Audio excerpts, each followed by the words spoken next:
certain things approved. It was very, very difficult, yes. Hi, Nehemiah, have you joined us? Welcome. Hello, Nehemiah. Just seeing his letters. Nehemiah's doing his boiling the kettle, getting his coffee. Yes, Yeah. I remember that the last time. He just put Putting his us in the face on. background. Yes. Putting his face on. Like a radio for a domestic servant. I'm chewing on rusks.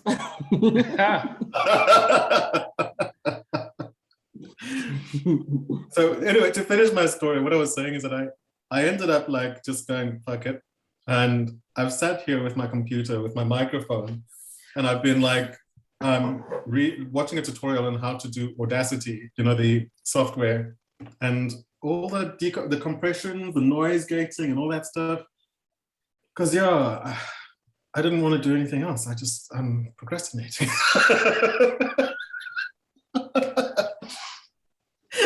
So I wanted to use my energies properly rather than going to deal with bureaucracy. I mean, it's crazy how the bureaucracy emphasizes the difference, you know, it just makes it such a strain, you know. I mean, it's just. Yeah, I mean, it's like all these things. The worst thing with the traffic department is trying to get them to answer the phone because you need an appointment to be assisted swiftly, yet they never want to answer the phone. Yeah, I mean, I tried calling Home Affairs like 7 times today, and it was the phone just rings, it rings, and actually someone picks it up and puts it down again. Puts it down, yes. They pick it up and put it down, and I'm like, what is this? And you can hear them chatting in the background, just ignoring you. But to stop that phone from annoying them and ringing, they've now decided you are the one calling back to back all the time. You haven't taken the hint. So let's just put you on permanent hold. Yes. That's crazy. It's crazy. Yeah. So anyway, guys, I can use that now as a non-generic statement. All right. Danai is lecturing this week in the master's program, so she's apologized. So welcome back to everyone, and thanks again for willing to do. This is number 6. Wow. And I've sent you the links, I think, now for all up until 5. So you must just tell me if you haven't got it, and then I'll resend it to you. All on OneDart or OneDrive. Huh? Okay.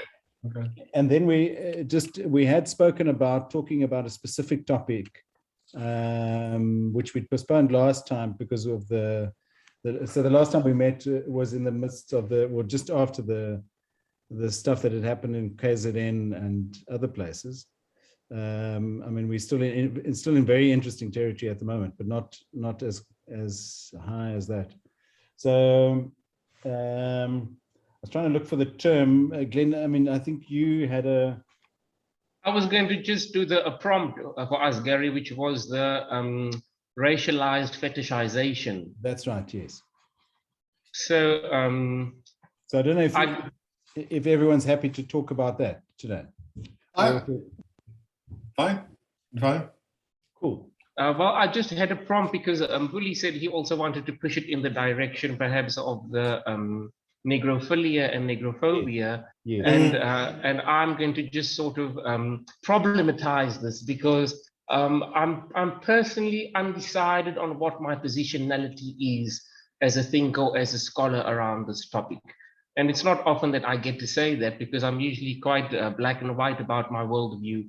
And so I've struggled to sort of reckon with this because I'm aware that my feeding into the positionality which I wish to take is perhaps rooted in an unethical discourse or positionality. So I'm wanting to sort of brainstorm that with some colleagues today, and just to get your views on the subject because I've just been fascinated with this for quite a long time. And I thought the best way to sort of dive into the topic was for me to just read a couple of paragraphs from a wonderful article I found, which sort of captures this complex dilemma of the racial fetishization quite nicely. And it's a newspaper article by a columnist called Natalie Morris. It was published in the Metro newspaper around December 2020. And she says, If you've ever been on a dating app, you've probably come across someone using a phrase like this on their profile bio, quote,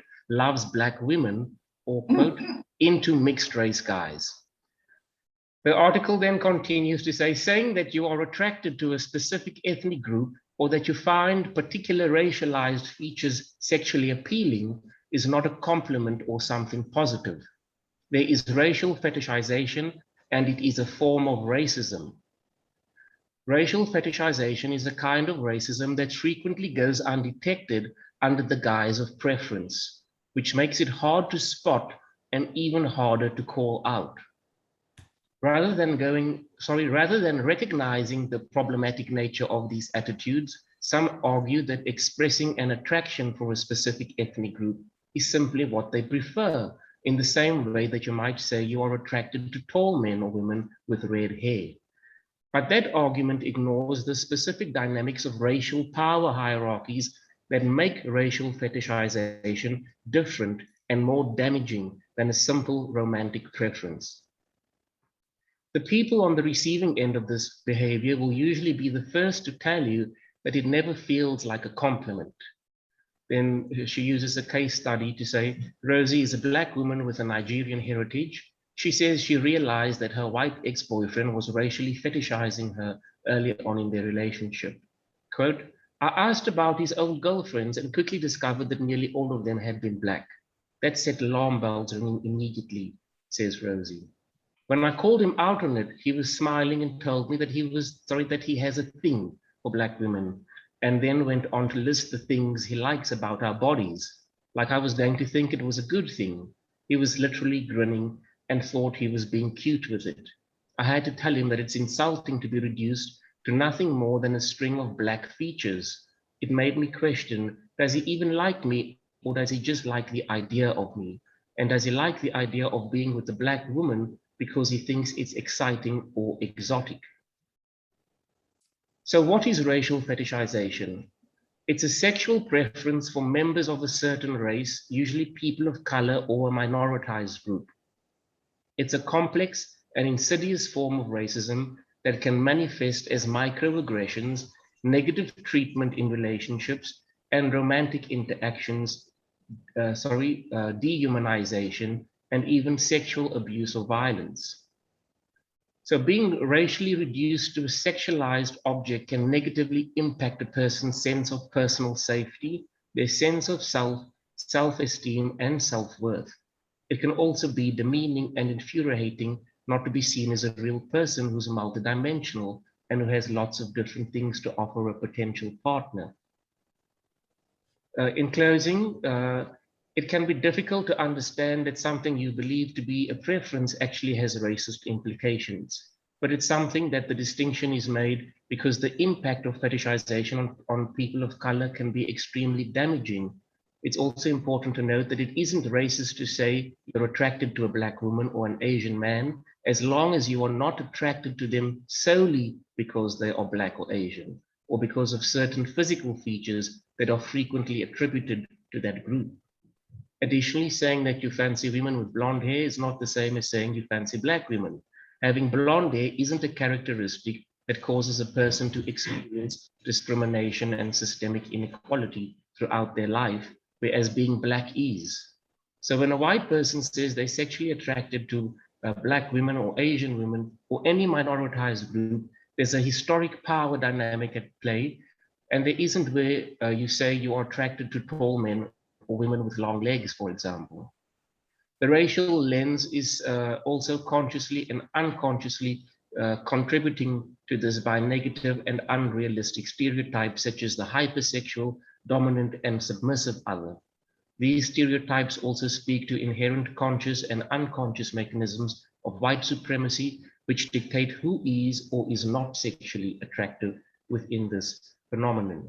So the last sentence reads, furthermore, it reduces minoritized people, and I think because it perhaps was written in a country where it might have been a white majority, in our context it's different, but to a one-dimensional objects which provide sexual services, fulfills fantasies, and who cannot be hurt.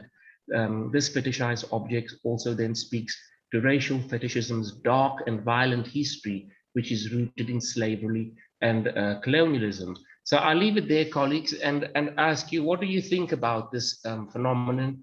I don't quite know that I agree with this position that this author has taken, or with this narrative in the discourse, that it's harmful necessarily. But I wanted to hear from colleagues what their thoughts are about just the topic, and then we can delve deeper into the rest of the conversation. Silence. God. You want to laugh, Nehemiah? I don't know if it's appropriate. Of course. It's an awkward laugh. It's an awkward laugh. It's an awkward laugh. And it comes up on this conversation because I feel that the discourse is silent on this. We have taken the academic discourse is silent. I searched the word fetishization and couldn't find a single academic writing that speaks directly in the context of what this article is positioning and what Glenn is talking about. It usually takes it to a place of race immediately and forgets that that conundrum in the middle, I guess, you know, that exists.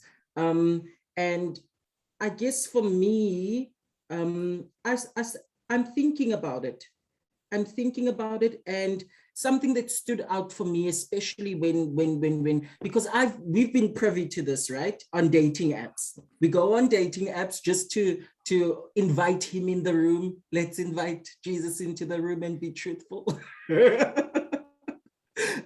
We've been on these dating apps and we've come across these profiles that say strictly Black, you know, and then you go on to the profile of the person, you say, oh, it's a white person that's saying they're looking for strictly Black companionship here, right? Or the opposite of that, a white person saying no Blacks, no femmes, no Asians, right? In their profiles. And these things have sort of been argued on this standpoint that Glenn is disputing, this standpoint of preference, right?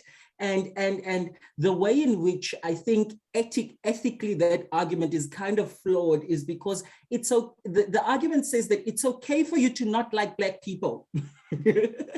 It's okay for that to be your preference, but once you voice it and make a statement out of it, now it becomes racialized. Right? So and they take it back to that kind of thinking of you might like a girl with blonde hair, but you're not going to go around saying that, oh, you're a brunette, I kind of am into blondes, you know?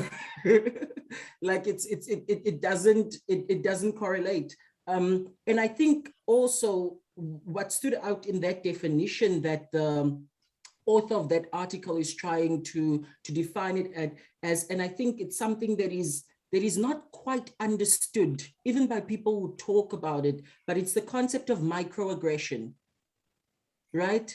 Microaggressions are these sort of backhanded compliments, like, oh, you're so well-spoken. How many times have I heard, are you really colored? You're so well-spoken. Right? And people genuinely think it is a compliment, right? They genuinely in their heart of hearts think it's a compliment that they're giving you, but you realize it's a microaggression because it stems from somewhere. And I think that living in a post-racial, very racial society, we harbor all of these things and they filter their way into our lives, and they're gonna manifest into different ways, whether it is how we engage sexually with others, whether it is how we engage on a person-to-person level with our colleagues, with our neighbors, but all of these things are ultimately going to phase into it. So I do think that it stems and it's rooted in that positionality of sort of white supremacy, or it could be a product of whiteness, right? The sort of fetishization, because how many times have I heard, God, BBC? It's insane. It's insane. it's insane. And you genuinely feel, as a person who's experienced that, I genuinely in those accounts did not feel glorified. I did not feel valued. I felt that this person was just out to get that from me, right? That body part or whatever it is. And so I think it is incredibly dehumanizing from that standpoint of view.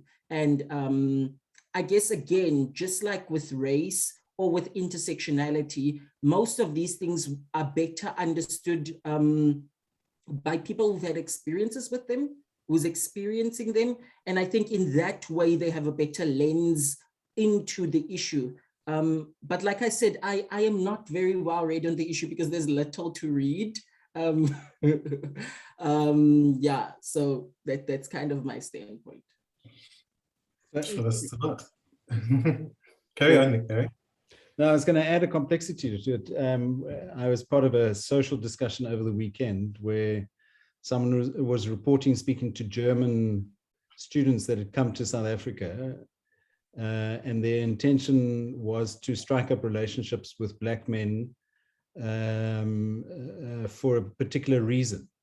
And that was that there's this understanding that the Black appendage is rather larger than white. I think we can say. I'm sure we can say penis. Surely, I'm sure we can say. Yeah. So yes, because I think it's also useful to let our listeners know, in case anybody else should ever listen to this, that when Nehemiah said BBC before, he's not talking about the Broadcasting Corporation. He's talking about a big black cock, otherwise known as a big black penis. I think we can just call it what it is. Yes. But Gary, your story is not finished. I want to hear more about these Germans who came looking for Black men. No, and it's something that you often hear in terms of visiting Europeans, is that they, both male and female, very often male are particularly looking for Black females, and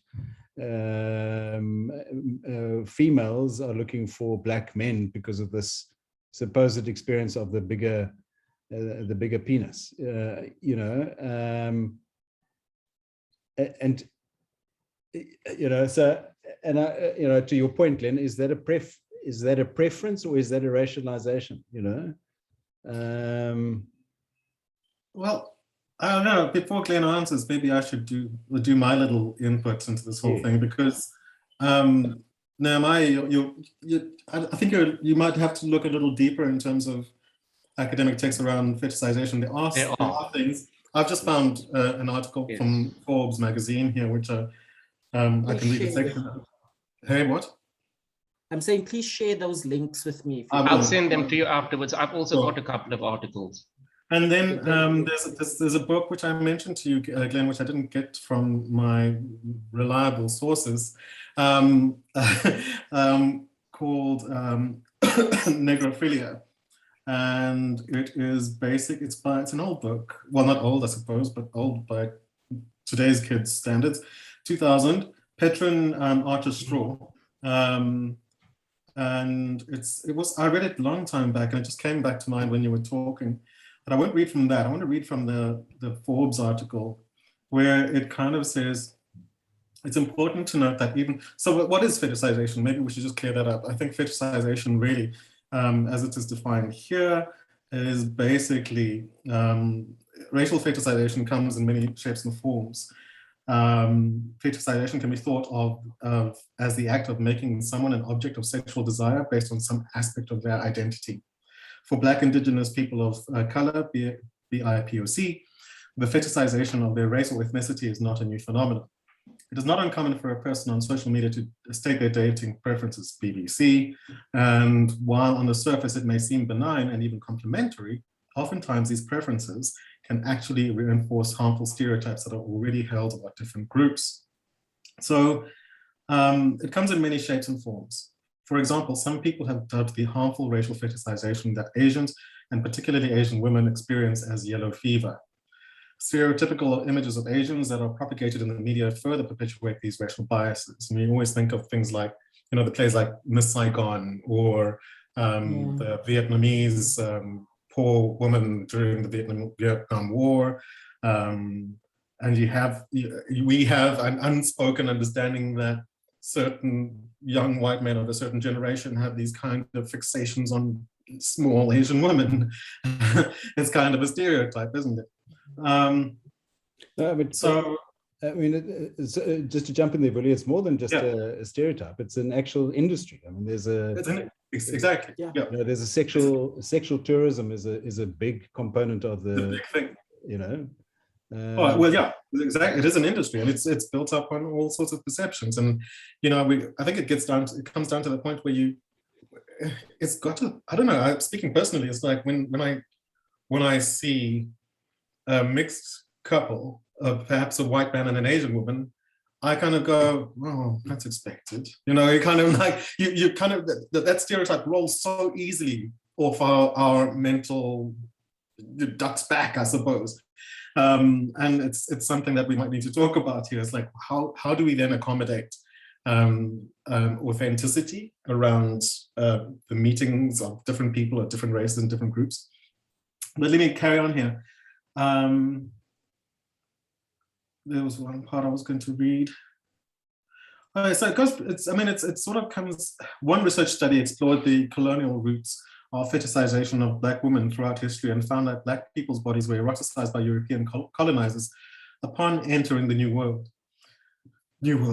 When Europeans invaded different African countries, the fascination and fetishization of African women was common. Sarah SARChI Chair is a well-known example of this. Bartman was a South African woman who was made into an exhibition in the 1800s because of the size of her buttocks, which became a tourist attraction in Europe where Bartman was put on display.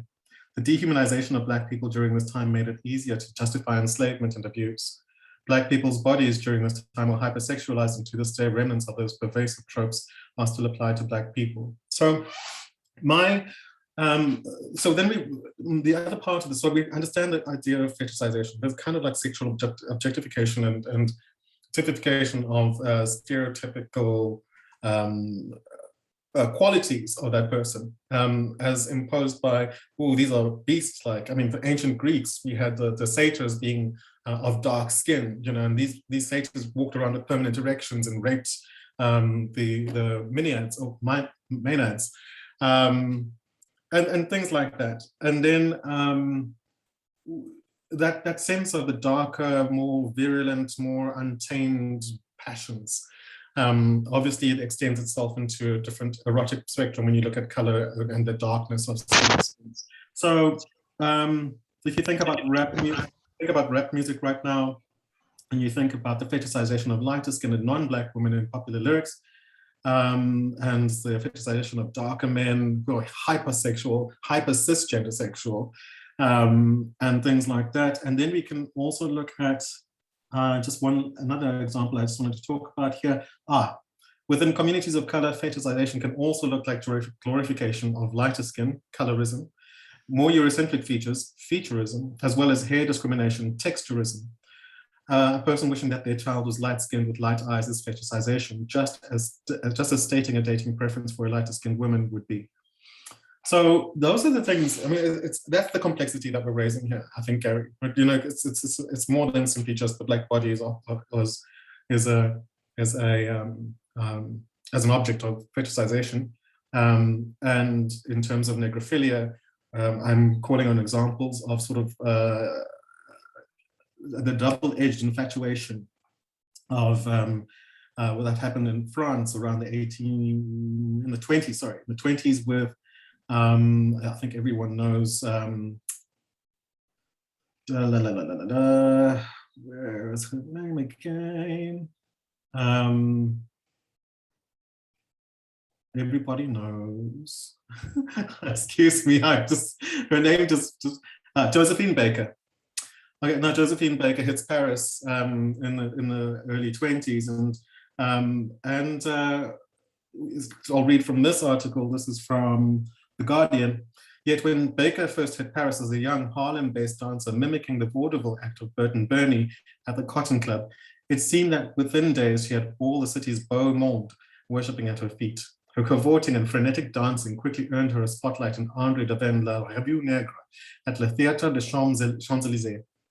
and her willingness to pose naked for poster artist Paul Collan and to dance topless on stage transformed her into the mythical Black Venus. On opening night, when she was dressed solely in a ring of bananas belted across her hip, her expressive writhing combined with drum beats roused the audience. Her highly sexualized performance with frenzied and exotic dancing in a duet choreographed by Delenn played upon her viewers' fantasies about Africa and Black women. Despite its obvious fabrication, they were willingly seduced into accepting its authenticity. So this was from The Guardian. I'll send you the link so that you can put it in maybe in the comments and things below for people who want to do research. These are very interesting concepts. I mean, I think that we're all sort of guilty of fetishization in some form or other. But what we have to pay attention is the negative outcomes of those moments of fetishization and of specifically negrophilia, in opposition to negrophobia, which is a completely different thing. But it's for me, I find it kind of, you get kind of cautious when someone starts talking about, oh, you have a lovely complexion, you have lovely dark skin, that's beautiful. And yet when we look at people like Alec Weck walking on a runway, she was elected for the runway because she looked dark. She was overly dark. You know, she had sort of like South Sudan darkness to her, which was more of an oddity than it was a kind of, well, this is a beautiful portrayal of how diverse we are. The darker the skin, the more curious the model is. And I think that's where I'll stop there, and then we can talk a bit more. Because there's that albino model too, who's very, very famous. Yes. I don't know her name, but I mean, you. South African, right? I'm not sure, but I think she could be, but it has been on major walkways in Paris and all those places. But again, right, because of the oddity. The oddity of it, yes. Not the but you know, in the same breath, modeling in itself, since the 90s has been hungry for the odd, right? And we kind of, if you look into the supermodel history, which I was an avid fan of in the 90s, you know, the supermodels used to be real women, right? Yeah. Who were these women, these goddesses, full-figured, walking in these coats, showing you the coat, showing you the garment. Here's the garment, here's the frill, here's the sleeve. You know, it used to be real women doing this. And then came in the Holy Trinity, which kind of reshaped that whole modeling with Christy Brickley, Naomi Campbell, you know, Eva Evangelista. You know, they came in and they reshaped that world. Then something weird happened after them. The inception of the waif, right? The really skinny model, then the oddity was introduced into modeling. This really skinny model who looks malnutritious but is wearing these Guess jeans. You know, what was the name? I don't even remember. But Kate Moss. Kate Moss. Kate Moss, yes, Kate Moss was the first one, you know, and then all these other Twiggy, those other models came to the fore, and then there came this obsession in modeling with otherness, like not otherness in terms of skin tone, because prior to that, when Naomi Campbell and all of the other models that were Black that were there currently, that time it was kind of a race issue. Then it shifted into this oddity where now we wanted these really skinny girls with these high cheekbones that almost looked wafy, that were androgynous. You couldn't tell if they were male or female because there was no breast at all, you know, and looked like they were falling apart on the runway, literally, you know. Then after that, there became the shift of, oh my word, she's this dark, as black as the night, you know. And so I think modeling in itself harbors these different movements that happen, but it is true what Vuli is raising, because we know based on intersectionality that is a thing, you know. It could be a thing. It could be a thing that happened at that time. So can I ask a question then, Nehemiah? You're speaking about fashion, and fashion is based on trend. does the objectification, the fetishization, and necrophilia around the Black body move within a fad or fashion, or does it stay within a kind of imaginary constant of the colonial imaginary? I think there's truths to kind of both of them, right? Because I think fashion in itself is informed by people. And the people who are drawing, the people who are sketching have a lived experience like any other artist. And so when we draw, when we show ourselves, when we show our art, we are showing the truth of who we are in the real sense of artists, you know? We show the truth of what we are, or we're holding society up to a mirror to view itself, right? For what it is. And I think in the same breath, then I bring my biases to my creations. And so if, you know, post the really dark-skinned model, post Alec Weck, remember the atrocities that Dolce & Gabbana was doing before then, where they were literally painting white models black. Yeah. Right? Remember when they were painting white models the darkest black of night, right? And so there was always that obsession. So you can justify then that there's an obsession and there's a fetishization in that aspect, because they didn't want the Black body, but they wanted the feature of the Black body on the runway, right? And I think as we've been holding these industries to account, fashion has major problems.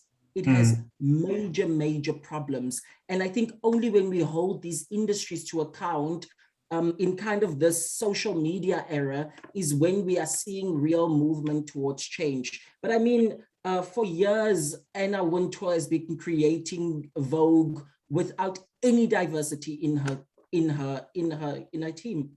She's another story. All of them are white. But I want I want to come back away from the fashion thing and say, like, okay, so if that be the thing, I was talking about the fadism, the sort of the trend that happens within fashion. There's kind of like, yes, it does speak to the imaginary in some sense, like you say, Dolce & Gabbana wanted the Black body, but they didn't want the Black body. They had the idea of the Black body. Whereas within the colonial fetishization, which has persisted up until this point, why do we still get German people coming to Africa going, yeah, I want to fuck a man with a big dick, okay? And censor that out. And how do we then?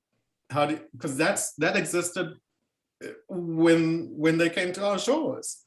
You know, it was like, well, that's something there, and we can call them animals, but you know, every now and again you'll find some white settler going off to rape a woman, an indigenous woman, and you're kind of like, oh, okay. And then you also had the sort of wanton lust of the black brute is always, and even now we still have the fear of the black brute. I mean, in America, all you have to do is look at a white woman if you're a black man, and you know, now that Black Lives Matter, before you would have been lynched. Emmett Till was lynched for just simply looking at a black woman. And there's that sense of like, you are a danger, you are a thing that is unbridled in your sexual passions and all the rest of it. And you've got an uncontrolled appendage, Venus thingy. So you kind of, where does that lie within it being? So there are adverse effects to this idea of recognizing the oddity, the curiosity behind the black body. And when I say black, I'm actually referring to everything that is not European in this sense, or Caucasian. And then what do you do with that? I mean, have you ever been fetishized?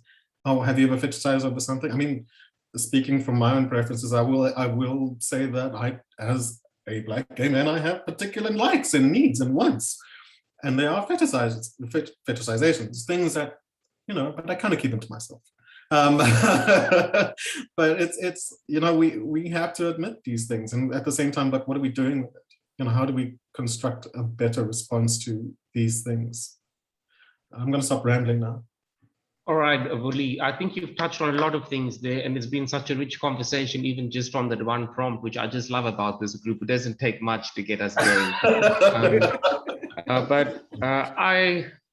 I sort of wanted to come back to where my positionality is problematic also, because I do agree with you, Vulindlela. All of us have got particular fetishes. whether it's a sexual fetish, whether it's a mental type of fetish, whether it could even be a social type of fetish, how you relate to other people, either even through being introverted or extroverted. But I've looked at I'm very fascinated about this concept about the fetish, because I've tried to transcend it into my own work in musicology also, to look at what certain types of musical fetishes exist.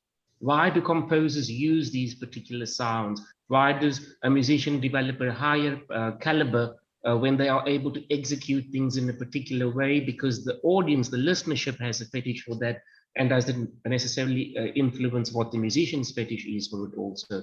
So I've looked at this also from a racialized perspective, as being biracial or mixed or colored, as it's known in South Africa. Of also trying to make sense out of how, through cognitive development, one develops particular racialized fetishes. And so the important thing I want to put into the conversation is for us to acknowledge that whatever type of fetish it is, whether it's the sexual, the social, that you have to understand it's rooted in pathology, in how we as humans develop from early childhood to learn to make judgments or calculations. And it's also related to the scenario of pleasure. And some of our earliest types of pleasure as children start to give birth to these types of fetishes, which we start to develop when we are adults, particularly sexually. So if you as a young boy have been told, no, don't go and play with those black children, you only play with your friends in our street here, that child grows up and then starting to become highly aware that that's an other, which is off limit to me, the forbidden fruit, as some scholars refer to it. And that then creates a fetish for that young boy as he grows old, to say, well, I couldn't have it when I was younger, which must mean that I can take it now. And so this lust develops for it. The racialized fetish also, as Vuli correctly mentioned, comes up with skin lightening products, for example, where people who are darker skinned, through the pathology of being born into a segregated system or a colonial system or a system with slavery, starts to believe, because the white person's skin is more valuable, I now fetishize that race. So I want to start speaking like them, dressing like them, even looking like them, and there are deliberate attempts to alter oneself. That's a sort of pathological fetish once more. I wanted to root it a little bit in the sexual fetish, because I think what the discourse or these types of articles do, in only looking at it from the perspective of it sort of being violent and as, a sort of form of racism, which again is rooted in the power dynamics, I find that it negates the concepts of desire and fantasy. And that we as humans have all got this innate, fantastic system in our brains, which is hardwired to do projection in our minds, our imagination, which gives birth to fantasy. And we wouldn't have any of our reality in humanity today without humans having had fantasy and wanting to act it out, to bring it into fruition, to manifest it somehow. And we find that we as humans have this even with our sexual fetishes. You could just be consuming your fetish through pornography by viewing other people doing it, and you might find it satisfied with you for a while. Some people will find that they have to then shift to acting it out. It's no longer sufficient to enjoy the fetish only by consuming it from an armchair. You have to now be involved in it actively through the doing of it. And through saying this concept about desire, I want to link it also then to pleasure, which is to say, we cannot negate the fact that we as humans have a hunger for pleasure, that our brains pump endorphins and dopamine out when we are stimulated by something. And so why, just because we as humans have been born into a humanized system where we've inherited the history and socialization, especially of Victorian interpretations of sexuality and of what empire and race should look like, that we now have got to say, I have to negate my lust, my desire for this other, which is different, because it is actually racism, just in a different form. I come back to the same argument I made before, which was to say that Because race is real, because it's taken on meaning, you cannot say it's just a social construct and therefore it's not real. And the same is true with the racialized fetish. You cannot say that it is a taboo topic, that it's racism manifesting itself, when it's a natural human living out how they've been pathologically conditioned through sometimes external forces, internal forces, to say, yes, I do want to recognize this infatuation. I do want to act it out. And that's why you've got the sex tourism industry going so well. I think it also, my last point, it negates the person who is then in the sexualized fetish in the higher up power dynamic. And this could be that for the Black man who has been subjugated so much through history as being somebody's only worthwhile as a laborer, as a slave, as an athletic type of person, to then see my prowess celebrated because I do have a big penis and other people know that I've got a big penis. And there's the desire of women and men around me to want to consume my penis, that then I feel is lost in the debate. Which some people might again say, well, it just feels, a racialized type of narcissism. But it's a racialized type of narcissism because that person has been subjected to all kinds of other prejudice, where now you want to take away what could be seen as the only stature which gives them that self-affirmation which they might require in their life, coming through the vehicle of the sexual fetish. But now, because it's been labeled as this is actually a racist behavior, that now this subject has to feel ashamed about it, either as the one who is being fetishized or as someone who fetishizes. So I just wanted to put that, my own tangent about why I'm not really able to align myself with this argument. Does that make sense? Yeah, very. Yeah, it does. I wanted to say something. I'm just kind of, I think we want to say the same things, but I keep thinking that I'm not saying the same thing as you. In some ways, because I look to the disadvantages that are set up by the fetishization and ask questions of like, where has it become internalized and what does it do when it is internalized? If you are the object of someone's fetishism, and you have no other way to exhibit yourself or enact your agency around that other than to be translated through that lens of what they really see or want of you. And it's not simply just within the sexual space. I think we can move away from that for a second and think, we've just come out of a place of the Olympics, and I found myself doing this really amazing thing. I didn't do it, but I was watching the camera and the camera work around things. And we have to understand that there is a direct linkage to setting up an assumption, a stereotype, a perception of people coming from a specific group and so forth. I'm just going to put a side note here, a sidebar. You mentioned the idea of like getting within colorism and lightening and all the rest of it and so forth. When someone is celebrated, or you're buying a skin lightening cream, you've got a dark skin, you want to even tone, you want to make your skin light and all the rest of it.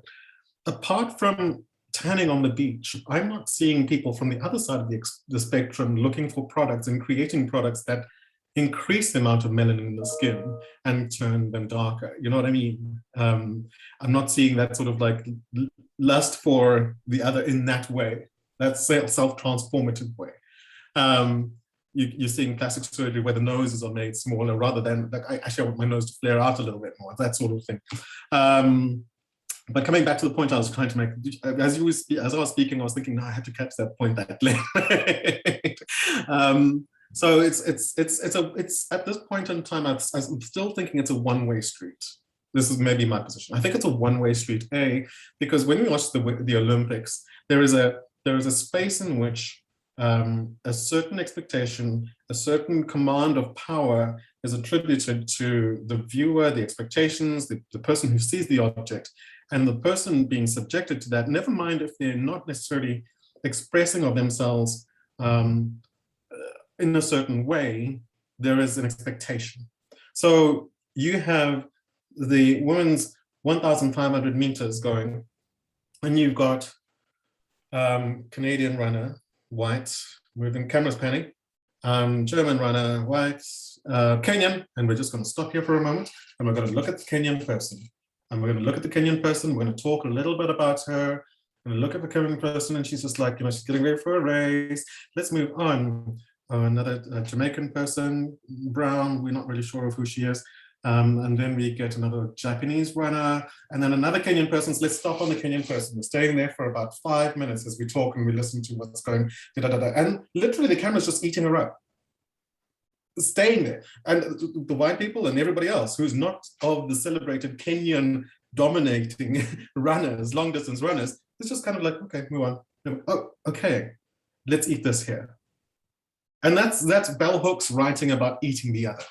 That's what we do. We're consuming the sense of like, there is something that is adding the spice of competition and the spice of life to this, and we're expecting this Kenyan person to run fast. They don't hesitate over the Canadian person. That Canadian person could run a mile in like 15 seconds, as fast as they want to. Oh, wow, that's interesting. Ooh, first white person to win in 15 years. Back to the Kenyans.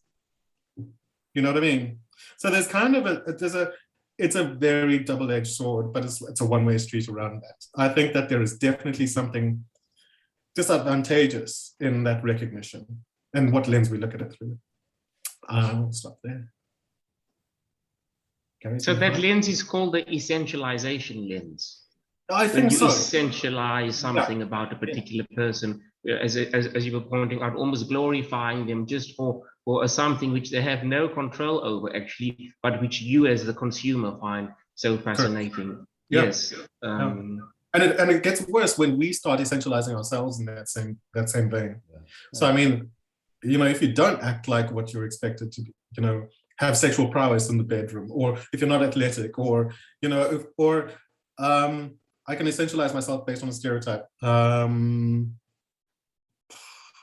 let me think. I come from some, so therefore, I mean, there's too many. There's too many. You fit too many. You can't pick one. I can't pick one, but it happens to me every day, all day. So I can't really pick one. There's so much there,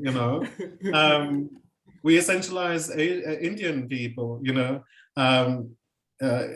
Indian people for, issues around intelligence and commercial prowess or whatever it is. You essentialize Asian Chinese people for things like their, I don't know, whatever China's known for these days. There's so many levels on which we approach these things, but at the same time, we point them out as like the differences, essentialize them, and then sometimes we fetishize them. So, I mean, that's something that I picked up in terms of the writings, is that when we do the othering is the stereotypes are built on essentialization, on a reductionist. You reduce that group of people to certain key features. So black men have big big penises. I shouldn't laugh. No, I nearly said another word, and that would be, okay. I'd hate to be, caught in camera. I'd be very embarrassed. No, but so that was the one thing I wanted to pick up. And Vuli, the other thing is that you, at the tail end of one of your comments, you said, but I keep that to myself in terms of the fetishes. Yes, no, of course. No, but I was wondering if there's a, so I was going to say I like a naked shoulder. Is that a terrible fetish, or is that a good fetish? So where's the boundary line between between the bad fetish and the good fetish? And are they good fetishes? Huh? Are they good fetishes? But I mean, but why do you think it's a bad thing? That's my concern. That's my question.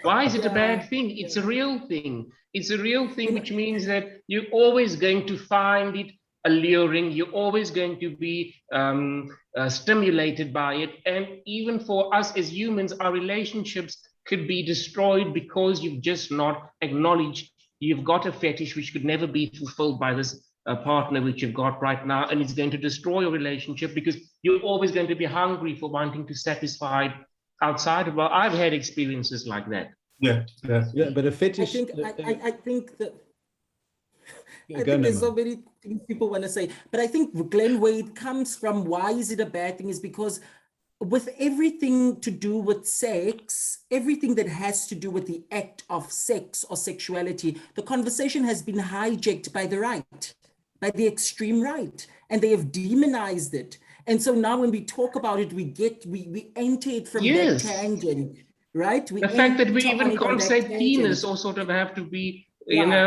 feeling uncomfortable about saying penis. It's white people who did this to us. To say that you shouldn't be comfortable to speak about genitalia as though it's something really horrible and disgusting, because this is what happened. When Vuli, you touched on in one of the articles you read, when Europeans encountered societies here, you read the travel literature of these colonial explorers, and you'll see the essentialization. You want to see essentialization, that's where you'll find it.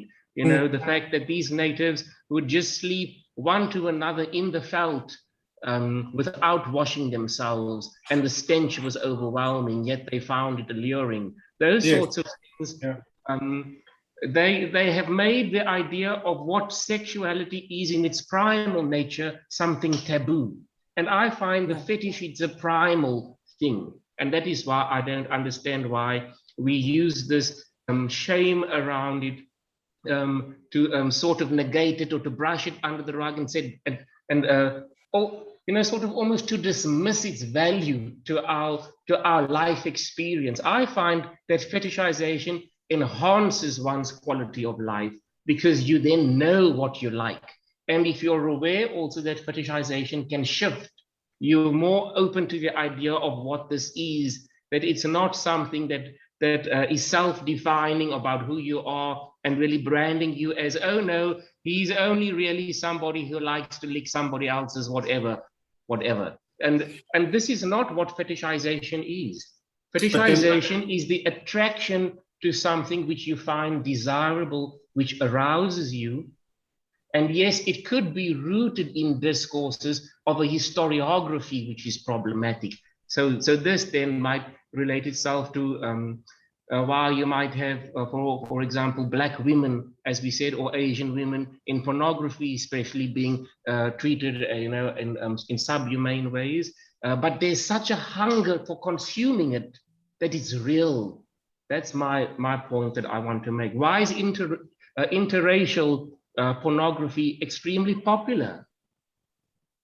People you're finding articles hard to find on the web. Those are difficult questions to answer. Why are certain fetishes searched for on pornography websites more frequently than others? Yet it's not acknowledged in popular society or in our discourse that these things are actually such a core fundamental feature, but it's become so taboo, so hidden. And so if you do find yourself on the receiving end of being fetishized, and you don't have a problem with it because you find that, yes, this could work out beautifully because this person likes this particular attribute which I satisfy for their needs. And if it could be a match and this person satisfies whatever particular attribute I'm searching for to satisfy my fetishism, that the quality of human interaction is so much stronger when there's that transparency about it.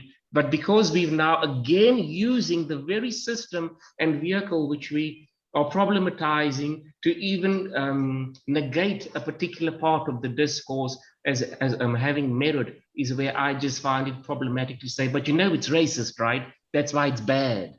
I've got a huge problem with that. But I also think, Glenn, I also think you are largely also talking about sex positivity, right? You are also largely touching on the point of we should be more positive about our sexual experience and acknowledge them and give light to them and if necessary, perform on them, right? And I think all of it is going to go back to that one thing of, if this right of mine to have my fetish or to engage in my fetish does infringe on other people's rights to be human, to be acknowledged, then that is a wrong thing. So I completely understand with you when you say that it's if you fulfill something in a different person and a different person fulfills something in you, it is a mutual contract that you're entering into. And that should be no one's business, by the way. That should be no one's business. If no one is getting hurt in that situation, it's none of your business. It's those two consenting important, those two consenting adults' business, right? And I think really it's that need of society and that need of the right to co-opt and control and dictate what is right and what is wrong and how we see certain things and how we shouldn't see certain things. And we mustn't forget that there's also the religious lens that features in here very greatly. The religious lens comes in, right? I had a friend who dated this Afrikaans boy, and the mother told her that goats and sheep must not mix. The Bible says goats and sheep must not mix, right? And I was like, who's the goat? Who's she calling a goat? Who's she calling a goat?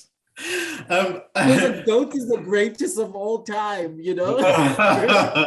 I have something But anyhow, just to close, I think it all stems from there, this need of control. That's why we even have a problem with homosexuals, because we want to control their lifestyle. We want to stop everything that we are comfortable with, we are okay with. However, if we're not comfortable with it, we are not okay with it. We are justifying it by all means necessary. We want to justify that it's wrong. Like, there was something that came up in my mind, but okay, you go, Vuli, I will think about it. Sure, okay, no, thanks for that, Nehemiah. But I want to clarify a few things. I think there's this kind of, I feel like we're picking up on a couple of levels of this conversation, which I'd like to kind of put out as how I understand what we're doing. Because I think that fetishization is something that is, I agree with you, Glenn, it's very much natural. And maybe touching on your point here, Nehemiah, in terms of the plethora or the growth of not just alternative, but other realities in terms of lifestyle, being humanists and whatever it is, humanisms and human experiences and agencies, we now have the platforms for people speaking about what it is their desires were.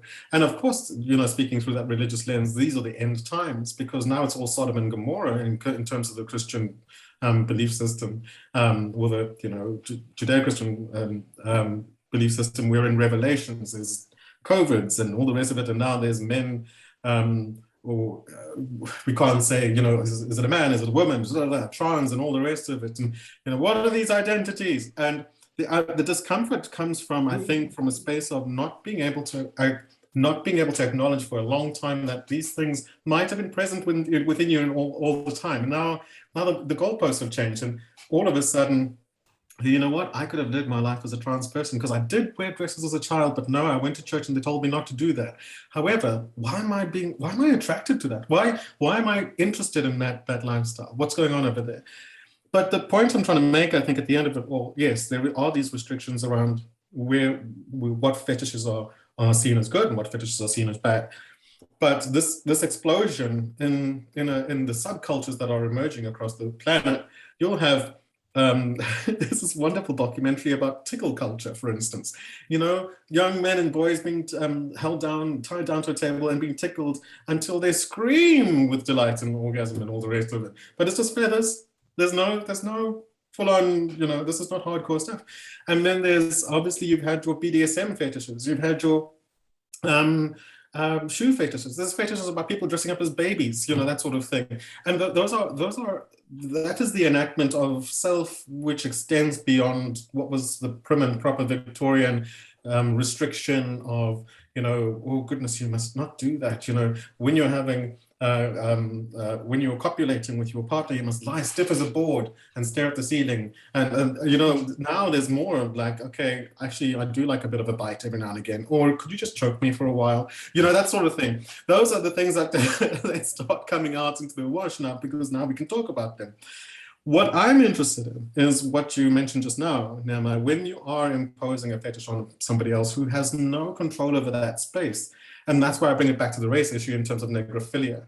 And in terms of negrophilia, and I suppose in other forms you can call other philias like Japanophilia or Niponophilia, falling in love with the Japanese space, or I don't know if there's such a thing as a Latinophilia.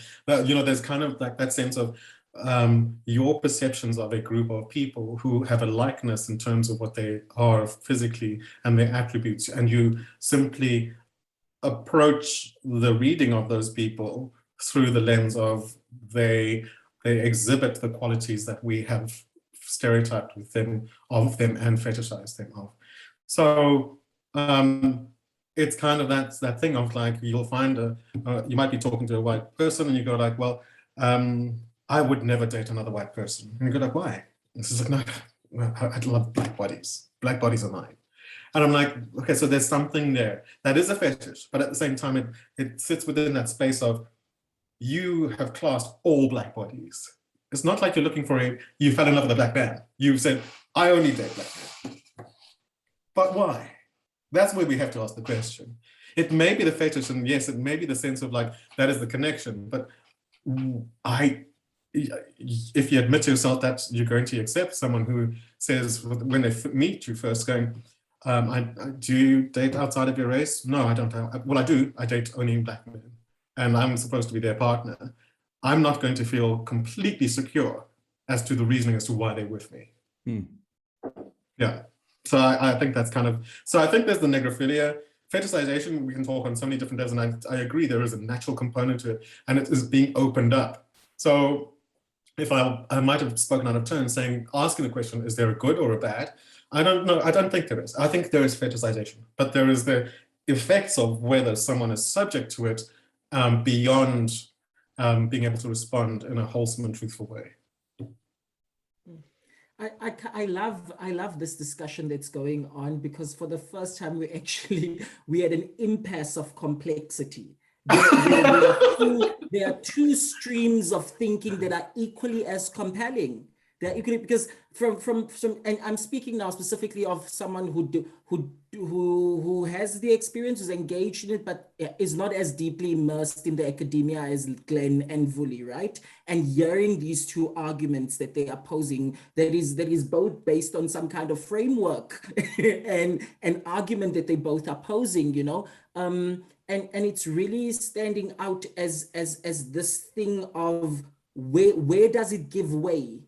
You know, because I hear Glenn saying that, and I don't want to misrepresent what you're saying, Glenn, so please feel free after I speak to correct me if I'm misrepresenting it. But Glenn is saying that all of these things that Vuli are talking about are products that are happening in society, and there are people that emerge from that society. And so those people are going to act on that. These are people, they are bodies that want to act on what they were taught, what they saw growing up, or what they are, you know? And so they are acting from that way. And Vuli on the other side is cautioning that this is coming from that, yes, that very upbringing that they saw is wrong. And so we need to criticize that, you know? And so really, how do we, now I understand that that pause you had, Glenn, about the ethicality of the argument, right? Because now we really need to confront it. But what is ethics and morals in this context, you know? Because morals is going to confront us when we look into morals and sexuality. All of a sudden, we are sitting smack dab in religion, right? There's no thinking around morals and sexuality outside of religion. You know, we haven't quite defined that, because religion has kind of co-opted sexuality and morals, you know? And so really, I think it's very interesting, and I want to explore more. But Nehemiah, I mean, you suggested the potential boundary to that earlier. Two things. One is consent, and the other one was hurt. Is that it's so this borderline between good and bad lies in when you start hurting others, or you're doing it without their consent. And I think someone else mentioned, Glenn, maybe yourself, in terms of the power, I think Vuli, you were saying it, is the person doesn't, so negrophilia is wrong in the sense that the group has no impact, no ability to impact that. you know, it's without their consent. It hurts them because of that, you know. And then you were also talking about the private and the public. But Glenn, you know, the other point is, I think the difficulty for a lot of people is that in acknowledging that it's a natural thing, is people see that as a slippery slope argument. Is that if a fetish is natural, why is my preference for being with white people not okay? You understand? Because that's my natural, that's my upbringing. My parents taught me to be racist. You know. So I mean, how's that different to a fetish? The fetish is natural. It's learned behavior. So what I always try to come back to when I speak about this topic is that I sort of take the Freudian positionality, which is to say that, you know, Freud speaks about this concept of us as humans called the id. Yes, the id, which is your sort of core primal nature, and you develop an infatuation through the various stages of the id, which sticks with you for life, whether it's with the phallus, with the anus, or whatever it might be. And that a fetish is a substitute for desire, which is being denied. So that is, and it's something which is fleeting. It's not permanently available to you, or it loses its luster, its shine after time. That you then have to get it polished, get a new supply of it. So when you speak about, for example, even though the fetish is natural, it's still natural and it's still problematic. But it's real. My argument, I come back to, is real. So I'll say to you, for example, that if you want to say, why is it problematic to say that the fetish is now as a white man for a black woman? Me personally, I'm only speaking from my own personal position here and as a critical thinker. Me personally, I say it's problematic because, Gary, you've been born into a society where you've been told you shouldn't be allowed to do that. And that's why you still find it problematic. But because you now know that you can do it, you have free agency to want to act on it, but it doesn't take on the same meaning as it would to you when you know that you can't have it permanently. Does that make sense? So it takes on a different meaning knowing that it could be impermanent for a short while, because it's something which is taboo, which is denied, which is forbidden. You've just got to steal it quickly and hide it. That's why most fetishes are hidden, why people are unable to say, I'm really crazy, you know, about a shaved pubic hair or whatever it is. And that might be real for that person, because when they encounter the sexual pleasure in that moment, the euphoria they gain out of the partner who satisfies their fetish compared to someone who doesn't, makes them feeling much better afterwards. And that's why when I speak about the primal nature, about the id, about the animalistic nature of sexuality and the natural nature of the fetish, I'm linking it also to what ultimately all of this contributes and works towards is the orgasmic experience. So the reason the fetish exists is to satisfy the orgasmic need. So that's where my mind is going around this topic. It's not necessarily only looking at it from the, again, sociology sort of perspective, which tries to say, you know, this is really problematic because, you know, you shouldn't be fetishizing Black women because you don't actually understand that it's rooted in your forefathers' fetishization already, which you're mimicking. Yes, it's real. That's my argument. It's real, and Gary has a thing for Black. I'm just using it as a case study. If the listeners were to ever listen, it's not a real thing, but or who might know. You see, that's why I find it problematic that the fetish must be secret. Because if you still acknowledge that the fetish is secret, you still are not able to speak about it fully. But isn't part of the fetish the fact that it is hidden, that it isn't common, it isn't open for others. It's something that is no. The fetish is related to arousal. It doesn't have to be that it is private or secret. It usually is arousal which is stimulated from outside of you. you see. So that's the important thing. Because when we were kind of introduced to fetishes or the concept of fetishism, it's past 5 o'clock, so the tongue is slow. It's nearing 5. The tongue is slow. English we were kind of introduced. The viewpoint of a fetish that we saw was deviant behavior. It's deviant behavior. It's not natural. So Glenn making an argument for this being natural, some of us has never even heard of that type of statement, because fetish to us is these guys in leathery clothes who want to put all manner of objects in all manner of orifice, you know, or all of these. We kind of have been introduced to it in that way. As we grew up, we kind of learned that a white brief is a fetish, you know, a shape of a toe could be a fetish for someone else. You know, we kind of a long neck. You know, a long neck could be a fetish. And then also a skin color could be a fetish, you know. And we've been talking about very much about like white people preferring black people. I know millions of black people, not millions, I know a couple of black people who exclusively have been dating white people all their lives. Yeah. Right?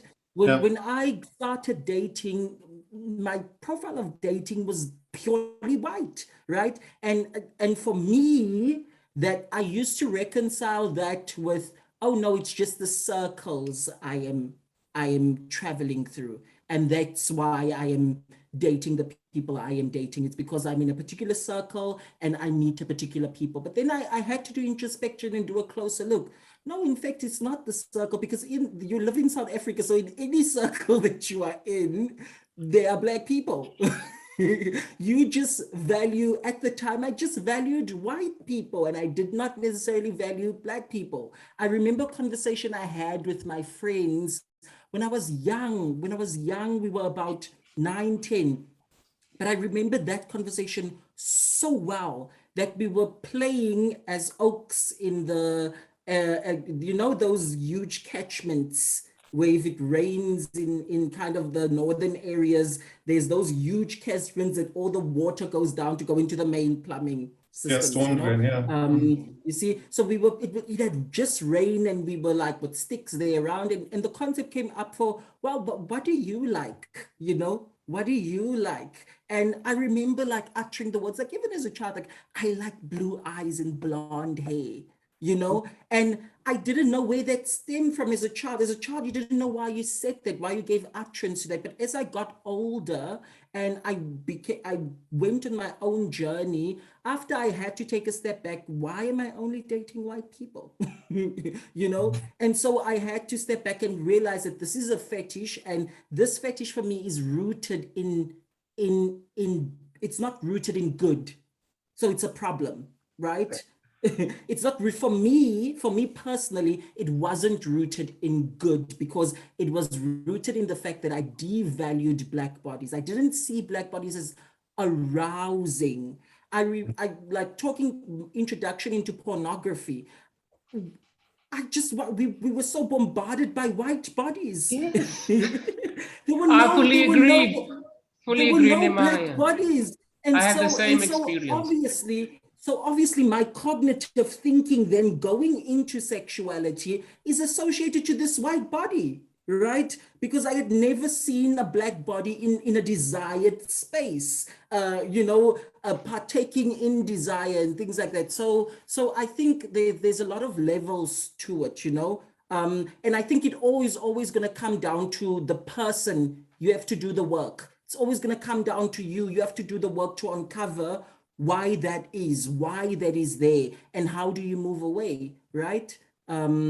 If it is bad, how do you move away? If you can reconcile with it and it's nothing that's hurting you and it's not hurting the other, then there's no reason for you. But it's important to know. I think it's important to know why you are doing it. So you mentioned something, okay, and I think we're sort of dancing around this idea of the positive and the negative space of fetishization. And I think we're in agreement that there is a kind of natural expression to what it is. And I'm not sure if it is I'm not sure, again, if fetishization is always about arousal. I think it could also extend to a stronger sense of being, a stronger sense of accomplishment, arriving somewhere. And I'm calling to measure here Toni Morrison's The Bluest Eye and Kopano Matloe's book, Coconut.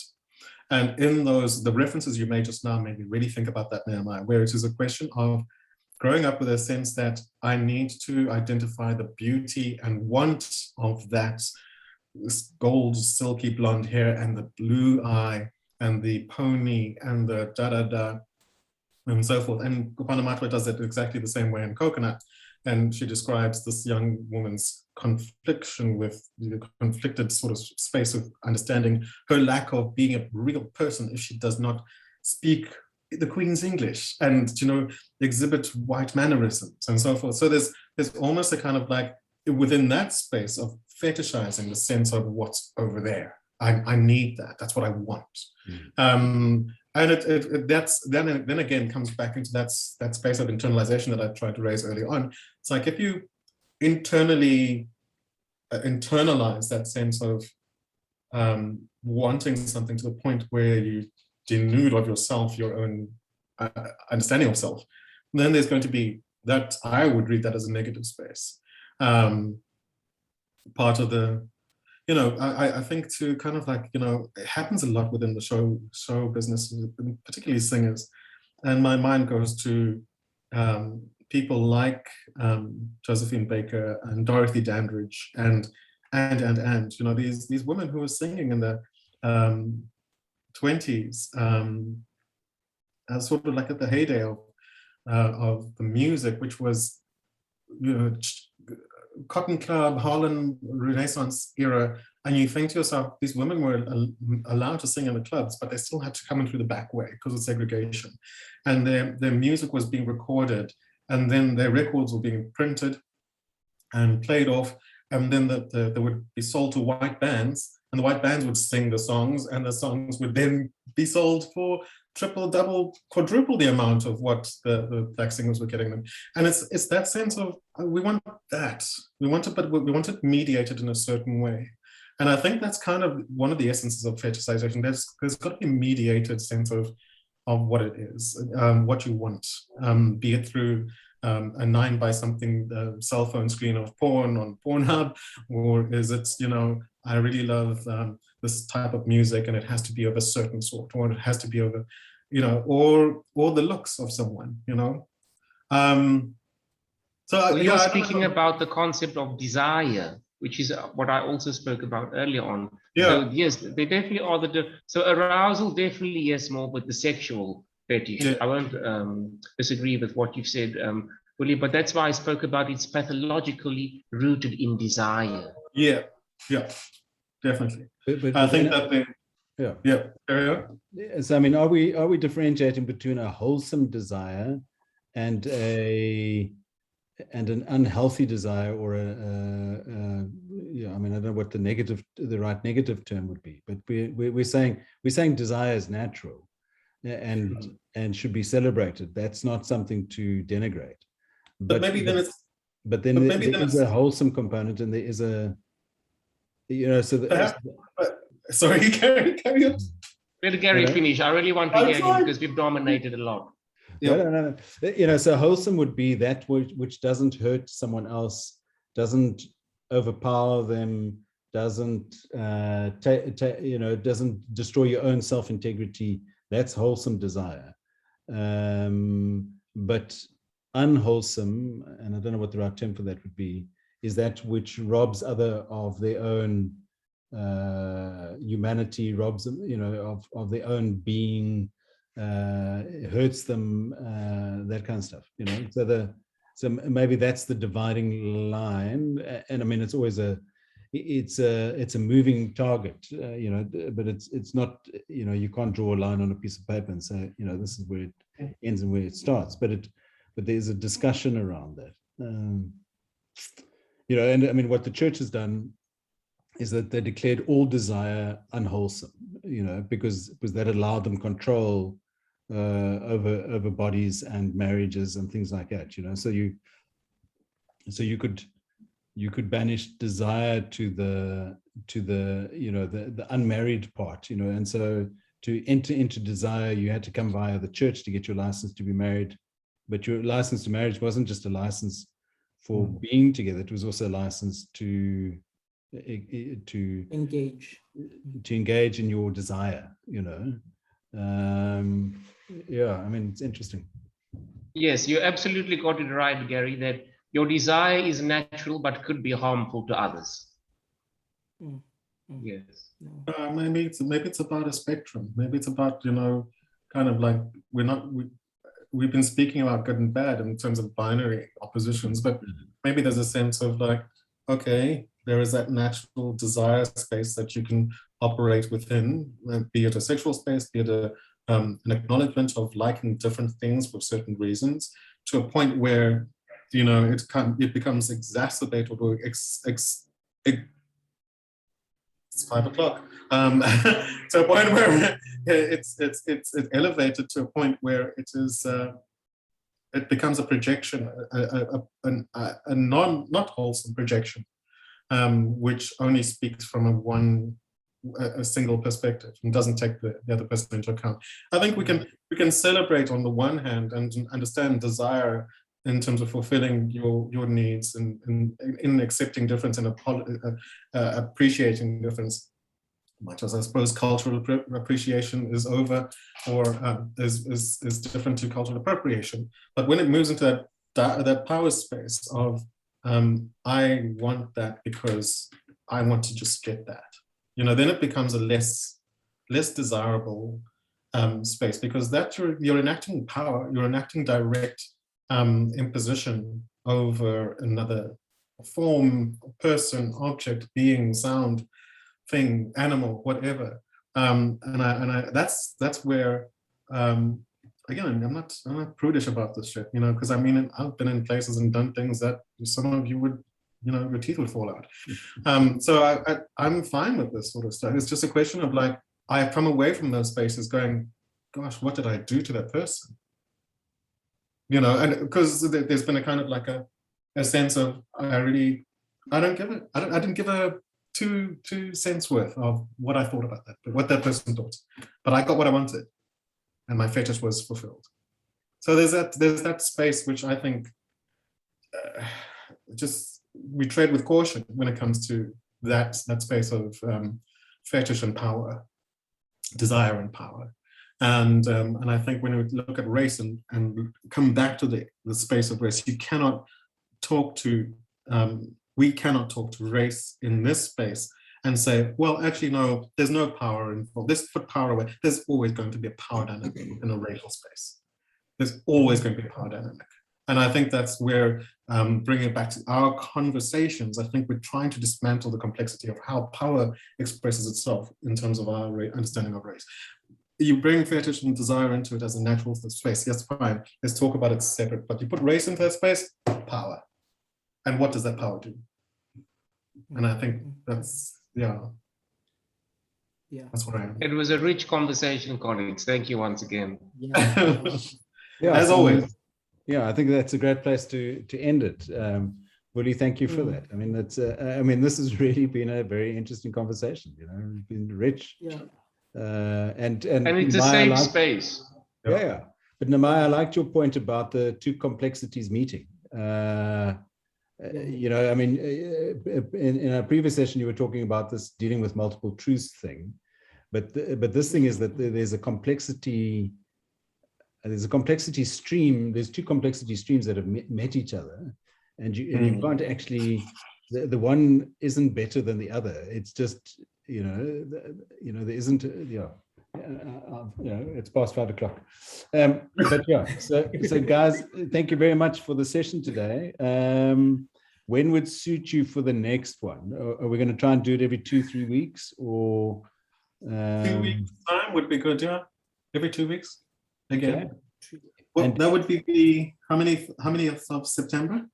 I'm going to ask if we can make it for 3 weeks, please, Gary, for the 13th. 13th of September. 13th of September. Okay, I'll set that up. If that suits. What are we talking about then? Can we talk about I representation? brought this one. Somebody else bring another one now. Can we talk about representation, like film and in movies and stuff like that? Yeah. Okay, popular representation. I'll come with that one. Yay. Fantastic. I hope you're ready for the tropes. That's gonna be great. Okay, cool. Awesome stuff, guys. Thank you very much, and thanks for your time. And yeah, have a good 3 weeks. Cheers. Thanks, everyone. Bye. Bye-bye. Cheers. Bye-bye. Bye.